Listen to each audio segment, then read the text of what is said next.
ایک مستری کی عقلمندی کا واقعہ۔ روایت ہے کہ 700 برس پہلے اصفہان میں ایک مسجد بن رہی تھی۔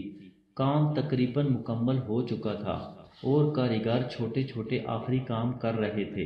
ایک بوڑھی عورت کا وہاں سے گزر ہوا۔ وہ اچانک کھڑی ہو گئی اور مسجد کے مینار کی جانب اشارہ کر کے کہنے لگی، یہ میری نظر میں ٹیڑھا نظر آ رہا ہے۔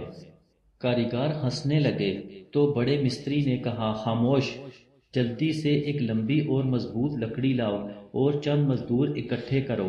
جب کچھ مزدور لکڑی لے کر آئے تو مستری نے کہا کہ اب اس کو مینار کے ساتھ لگاؤ اور دھکا دو، اور سارا وقت مستری اس ضعیف خاتون سے پوچھ رہے تھے کہ اب یہ مینار سیدھا ہوا کہ نہیں۔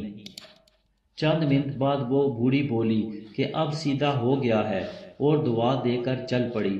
مزدوروں نے مستری سے پوچھا کہ کیا لکڑی کی مدد سے ٹیڑھے مینار کو سیدھا کیا جا سکتا ہے؟ مستری نے جواب دیا، نہیں، لیکن ایسا کر کے غلط افواہ کا راستہ ضرور روکا جا سکتا ہے۔ اگر یہ بڑھیا چلی جاتی اور غلطی سے کچھ لوگوں کو کہہ دیتی کہ مینار ٹیڑھا بنا ہے اور یہ افواہ پھیل جاتی تو پھر لوگوں کی نظر میں یہ مینار ہمیشہ ٹیڑھا ہی رہتا۔ لیکن میں نے ایک لکڑی اور کچھ دھکوں کی مدد سے اس مینار کو ہمیشہ کے لیے سیدھا کر لیا ہے۔